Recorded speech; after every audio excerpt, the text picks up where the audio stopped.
Man, love of kill. Where do I start with this? Koroshi. This is a series that is airing in the Winter 22 anime season. This is my thoughts on the first 2 episodes of the series, which has got me extremely mixed.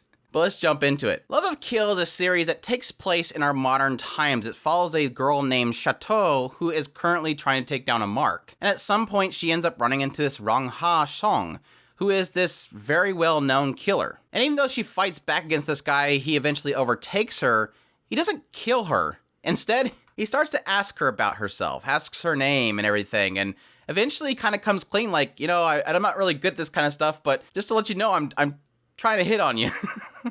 So this begins this kind of weird relationship between what seems like Chateau, who works for this organization that, takes on different jobs, including marks, and essentially her mark.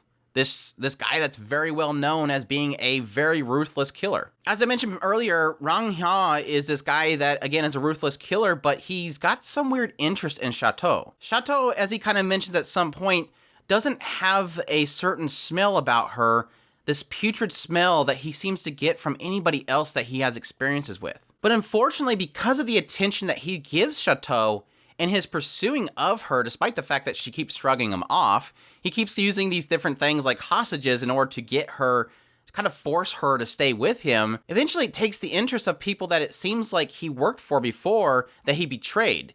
And so, Chateau becomes a target for the people that want him dead. All the while, it seems like at the end of each episode, for at least 2 episodes so far, there seems to be some sort of perspective of Chateau and his past that could possibly be intertwined in some way. As we find out that Chateau, when she was very young, she was found inside of a car with somebody that was killed. And it seems like she was brought into an orphanage. At the same time, there seems to be some sort of perspective of him where he was very badly beaten and at some point met her. But we don't really get a full perspective of what that history together is. But obviously connecting the 2 of them when they were children. Whether he knows that now or not is probably yet to be seen, but that's kind of where we're at. So yeah, my thoughts on Love of Kill. Unfortunately, this is a series that I had high expectations for. I think this was in my list of my most anticipated for winter 2022. And I think a lot of that comes from the PV. The PV gave me a perspective of like a romance, but a very dark romance. Again, you technically have somebody who is a licensed killer. He just goes around and kills all these different targets and even kills targets that are after him. And so his entire life is covered with death. And he doesn't even flinch at the idea that he's walking away from a body. He really doesn't care what he kills, but at the same time gets a fascination with somebody who doesn't want to get involved with him. She seemingly doesn't really understand why he's following her around and doesn't really know how to respond to his feelings. And again, technically playing off a little bit of that history that we're getting bits and pieces of a Chateau, and the idea that it seems like she's gone through something really terrible when she was very young, and kind of never really had a normal life. So even her, she doesn't know how to respond to what seems like his love. So it really does seem like 2 very broken people coming together. And it feels weird in that regard because it doesn't feel normal, obviously. It's technically a killer and somebody else that, again, doesn't necessarily have a normal life. It's 2 broken people in a sense that most people would see. But I think my issue really does come from not really understanding fully who these people are. Again, you technically see Rang-ha as being somebody who is just a killer. He's a guy who gets paid to kill people. That's my assumption, is that he just gets paid to kill people. He works for very dark organizations. But again, it's never really 100% clear. And additionally, even more so on Chateau's side, what exactly is she working for? Who is she working for? It never really gives us a clear idea. Is she a paid killer? She did have a client at some point that was paying her boss to have them find this killer, Rang-ha, but this client eventually ends up getting killed anyways. What exactly is...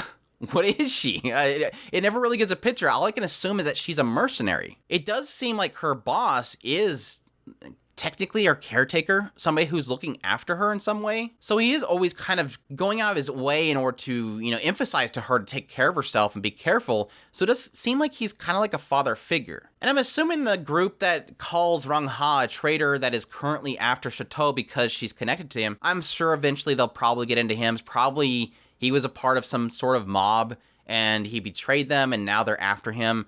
Obviously, you work for killers and then you don't kill for them anymore. You're probably expendable at that point. But yeah, that's kind of where I'm sitting right now. I really do like this very different take on romance. To be honest, from the first perspectives of the PV, I was a little afraid of this being kind of that abusive romance, that idea of this is somebody who's very dangerous, just pushing themselves on somebody that has no real emotion. But I don't really think that's the case so far. Like I said, it seems like it's really going out of its way in order to portray these two are equally broken. Chateau is not a normal girl. And Rung Ha, again, is not necessarily a normal person. But again, never really addressing things like the fact that it seemed like Rung Ha at some point was utilizing a kidnapped lady to force Chateau to go on a date with him. And again, how it never really addresses that. Chateau's response to it is nothing. She doesn't really talk. And I think, again, that goes in the idea of what Chateau is, which is somebody that is very broken.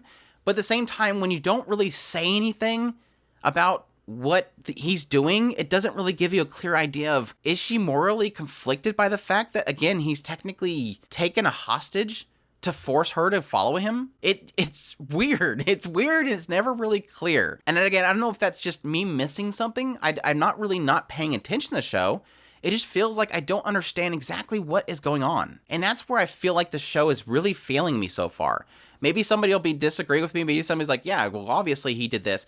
It gave a perspective that this lady that he had captive to force Chateau to go on a date with him was somebody who was working with a group that was trying to get him killed. So this lady was sleeping with him in order to, drop his guard, and then somebody outside the room was going to kill him, but he kills the guy instead. But it seems like, again, he takes them to captive, one corpse and one lady, and again uses them to force Chateau to follow him. And it's like, well, okay, so does she just want to go along with it in order to save the lady? Or again, was she hired to get the lady? Because again, she calls up her boss and says, I have a delivery. And it's like, what the hell's the delivery? Like, again, does your group know them? Was that group also with the client?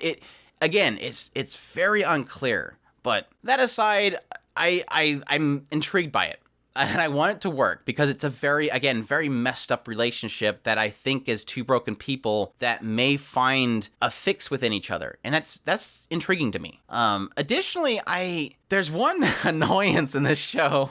One very big annoyance in this show, and that's, I think their name's Jim. This is person that is working at the same place that Chateau's working. This guy that's, again, this guardian of hers.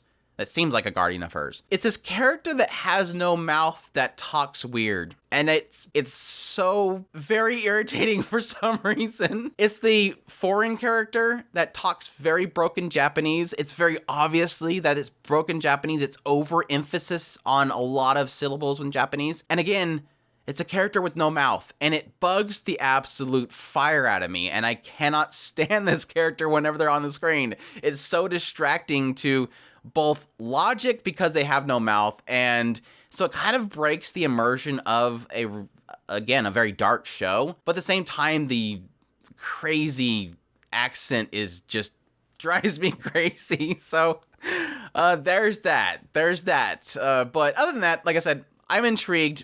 I really want this show to work. I'm going to stick with it. If in the comments, if you've watched the show and you understand, again, things that I'm struggling with, maybe you can clarify for me. But that's my thoughts on Love of Kill. I want it to work. I am sticking with it, but we'll see where it goes from here. But I hope you guys enjoyed this video. If you did, leave a like down below. Comment. Let me know what you thought of the series. If you're going to check it out, subscribe if you haven't already. Share this video if you can. Support us on Patreon. I'll throw a tips link in the description below. Definitely appreciate everybody that does. And y'all take care.